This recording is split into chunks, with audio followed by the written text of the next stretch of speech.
नमस्कार, कसे आहात सगळे? मजेत ना? बघून लक्षात आलं असेल की हा सगळा सिनेरिओ आहे तो यात्रेतला. माझं गाव सिद्धपिंपरी. पाडव्याच्या दुसऱ्या दिवशी आमच्या गावी मस्तपैकी यात्रा भरते.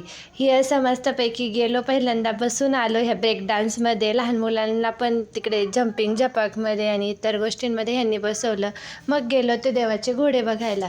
देवाचे घोडे निघतात पाडव्याच्या दुसऱ्या दिवशी संध्याकाळी. त्याच्यामध्ये असे सोंग असतात, जसं की रावण, त्याच्यानंतर ते असं गदा घेऊन फिरणारा हनुमान, धनुष्य धरणारे सवंगडी, हे असे सगळे जण तिथे असतात आणि मस्तपैकी ठेका धरून नाचतात.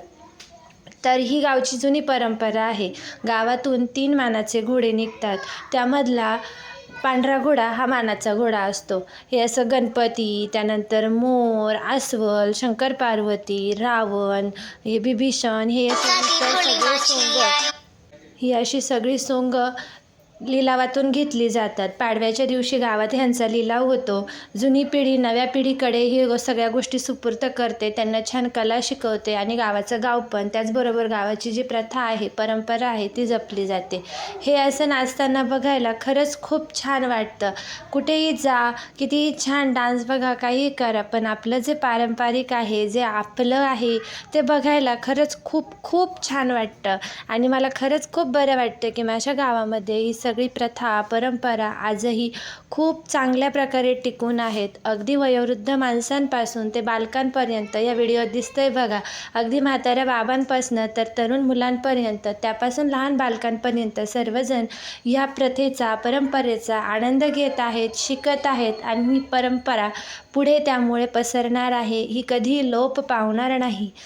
त्यानंतर हे घोडे सगळे 1 वाजेच्या आसपास, म्हणजे 12पर्यंत संपतात, पण संपता संपता 1 वाजतो. सप्तसिद्ध महाराजांच्या मंदिरात जाऊन दर्शन घेतात. दर्शन घेतलं की त्याच्या मागोमाग बाकीचे येतात. जो मानाचा पांढरा घोडा असतो तो पहिल्यांदा जाऊन दर्शन घेतो, त्यानंतर त्याच्या मागे बाकीचे येतात.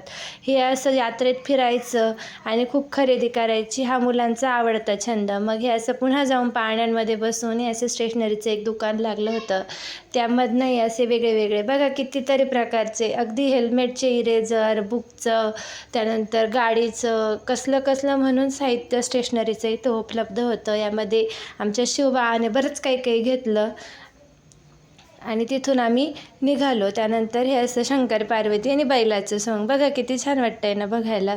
सगळं काही, हे अस्वल, त्यानंतर शंकर पार्वती, हे बैल, हे सगळं बघायला खूप छान वाटतं. हा असा मोर, सगळे सुंदर प्रकारे नाचत असतात. बघताना आपण वेगळ्याच दुनियेत जातो. बघायला खूप सुंदर, मनमोहक वाटतं. आता हा मोरच बघा किती व्यवस्थित ॲक्टिंग करत छान प्रकारे त्या सुरावर, तालावर ठेका धरतोय. ह्याच्यामध्ये मुरळ्या पण असतात, ज्या ट्रॅक्टरच्या ट्रॉली ज्या असतात त्याच्यामध्ये नाचत असतात.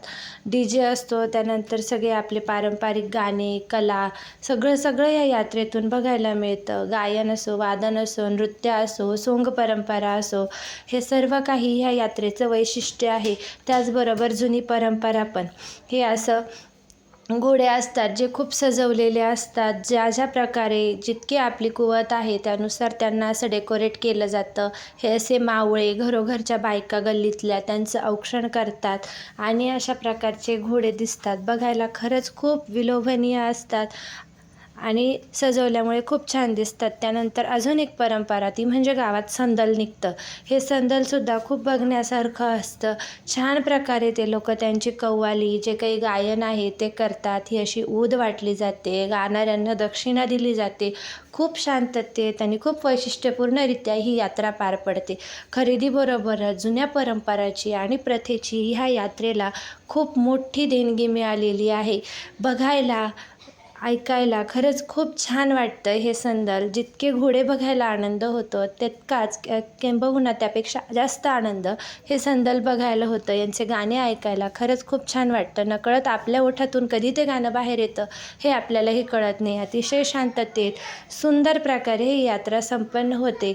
मनाला, शरीराला, त्याचबरोबर डोक्यात असलेल्या सगळ्या टेन्शनला इथे पूर्ण विराम मिळतो. लहान थोर सगळेजण ह्या यात्रेची मनसोक्त मजा घेतात, खूप आनंद लुटतात. खरंच शहरात आपण मॉल्समध्ये, वेगळ्या वेगळ्या बाजार्समध्ये फिरतो, आपण मुलांना आणून आवर्जून ह्या आपल्या जुन्या प्रथा परंपरा दाखवल्या पाहिजे, शिकवल्या पाहिजे. त्यातूनच ही पिढी खूप काही शिकते. अशा ह्या आमच्या गावच्या यात्रेला नक्की या.